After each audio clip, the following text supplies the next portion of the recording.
beaucoup vont dire, ok, je suis chrétien, je veux prier, Dieu va me donner. Et puis peut-être c'est Fidèle qui est ici à côté qui a la solution de mon problème, je ne lui dis même pas bonjour. Ou en fait, je l'ai rencontré aujourd'hui lors de ce forum, et puis après c'est fini.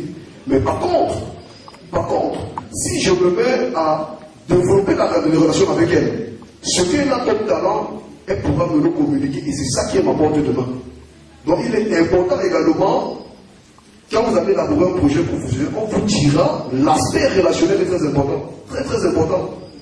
Vous allez connaître écrire des belles lettres, vous allez connaître faire cela, mais si je développe des rapports où j'ai la possibilité de me faire voir par plusieurs personnes de façon bénévole, c'est souligné, c'est important, c'est-à-dire que le jour où il y a une possibilité d'emploi et que cette personne postulée, vous êtes parti 50% avant quiconque.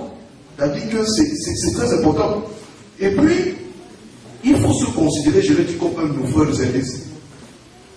Vous venez travailler parce que vous voulez résoudre un problème. Vous ne venez pas travailler parce que vous voulez gagner de l'argent. Si je vous raconte mon expérience à l'Union européenne, quand je venais à l'Union européenne, on appelle ça, ce sont des TDR, hein. Quand il y a des TDR, c'est écrit, signé dans le contrat. TDR, voilà ce que tu dois faire. Bon, par essence, moi je suis un gars qui occupe l'espace. J'ai dit, bon, ok, qu'est-ce qu'il y a informatique ici dedans?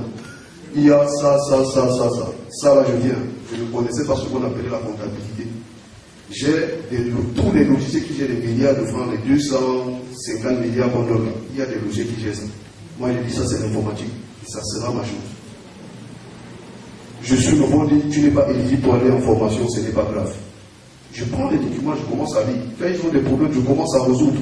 Eux, ils sont allés dans une formation qui coûtait 10 millions. Moi, on m'a fait la même formation à 10 millions. Parce qu'on s'est rendu compte que j'étais l'homme de la situation. Et si j'étais parti, je m'étais couché sur les lauriers, je serais resté tranquille. Maintenant, par rapport à l'espace que j'occupe, qu'est-ce que je gagne? Je pérennise mon emploi. Cela veut dire qu'on va commencer à dire, bon, ok, on va reformer cette cellule-ci, là, quels sont les postes qu'on va retirer?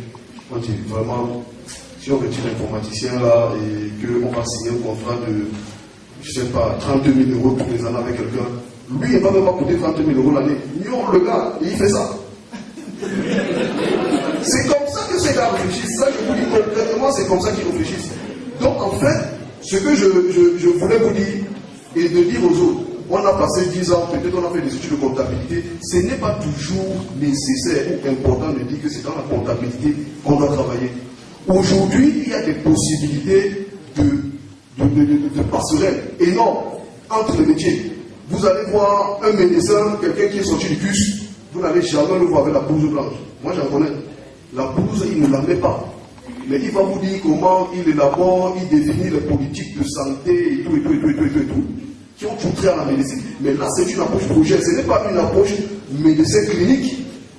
Donc il y a des possibilités maintenant de passerelle. Comment est-ce qu'un ingénieur du génie civil peut être un grand auditeur demain? Ça existe aujourd'hui. En fait, il faut savoir que nous avons la possibilité dans le monde actuel de pouvoir nous orienter et d'embrasser divers métiers. Vous allez voir un bon informaticien devenir un grand auditeur organisationnel, par exemple. Je vous remercie.